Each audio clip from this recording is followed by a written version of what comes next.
మన ఫుడ్స్కి స్వాగతం.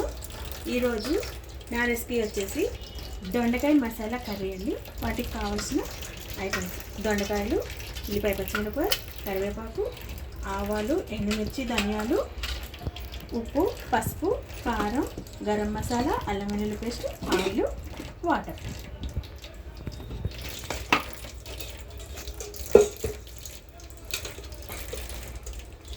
ముందుగా గిన్నెలో 2 స్పూన్ల ఆయిల్ వేడైన తర్వాత మనం ఎండుమిర్చి, ఆవాలు, జీలకర్ర ఇవి వేయాలి. కొంచెం వేగిన తర్వాత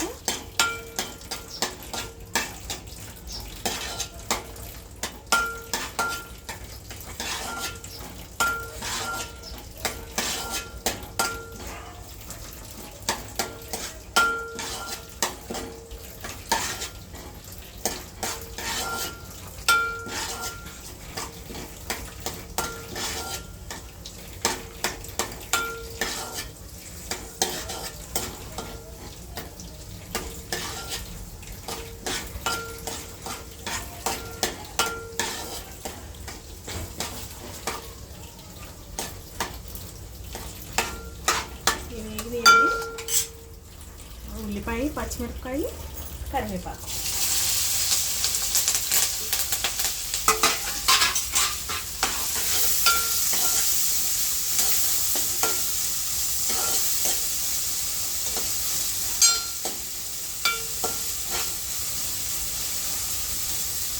కొద్దిగా వేగాలి.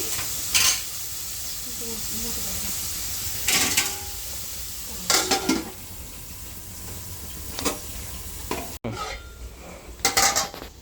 చూసారా, ఉల్లిపాయ ముక్కలు ఎర్రగా మగ్గాయి కదండి. ఇప్పుడు దొండకాయ ముక్కలు వేసేద్దాము. ఇవి కాస్త మగ్గిన తర్వాత అంటే ఇవి కూడా 5 నిమిషాలు మగ్గాలండి.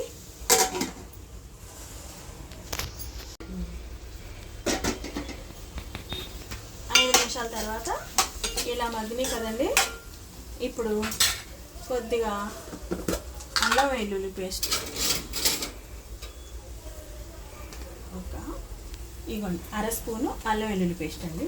అందుకన్నా ఎక్కువ అవసరం లేదు, సరిపోతుంది. మనం మామూలుగా ఏ కూరకైనా సరే ముందు ఉల్లిపాయలు మగ్గంగానే అల్లం వెల్లుల్లి పేస్ట్ వేస్తాం కదా, కానీ ఈ దొండకాయ కూరకు అలా కాదండి. దొండకాయ ముక్కలు సగం మగ్గిన తర్వాత అల్లం వెల్లుల్లి పేస్ట్ వేయాలి. అలా వేస్తే కూర అడుగంటకుండా లెవెల్గా మగ్గుద్ది అన్నమాట. కొంచెం ఇది ఒక 2 నిమిషాలు మగ్గిన తర్వాత మళ్ళీ చూసారా ఎలా మెత్తగా మగ్గిపోయాయి. ఇప్పుడు ఇందులో రుచికి సరిపడా ఉప్పు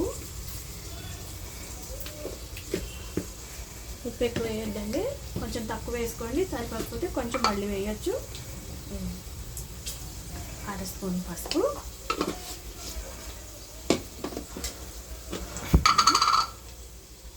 చిన్న స్పూన్ అండి, దీంతో 1.5 స్పూన్ కారం వేస్తున్నానండి. ఈ దొండకాయలు 1/2 కేజీ దొండకాయలు అండి అవి. ఇవ్వండి. ఇప్పుడు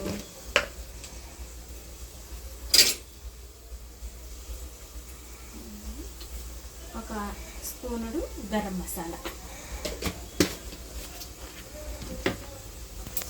అంతే అండి. ఇవి కాస్త మగ్గిన తర్వాత కాస్త నూనె పైకి తేలే వరకు కొంచెం మగ్గాలండి. మగ్గిన తర్వాత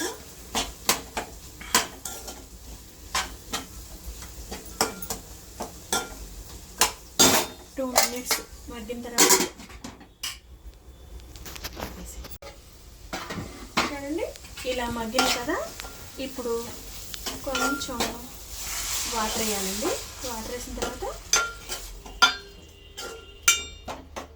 అంతేనండి. ఇది ఉడికిన తర్వాత ఇది ఉడకడానికి ఒక 5 నిమిషాలు టైం పట్టిందండి.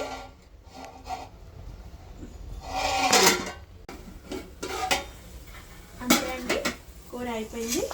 చూసారా ఎంత చక్కగా చక్కగా మగ్గిపోయిందో గ్రేవీ తోటి చక్కగా ముక్కలు మెత్తగా మగ్గిపోయి నేను వేసిన ఉప్పు కరెక్ట్గా సరిపోయిందండి. కొంచెం చూసి వేసుకుంటూ ఉప్పు అడ్జస్ట్ చేసుకోవచ్చు. అంతే అయిపోయిందండి. అలాగే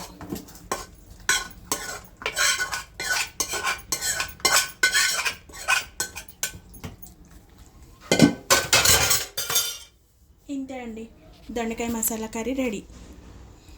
అన్నం చపాతీలో దేంట్లో అయినా బాగుంటుంది.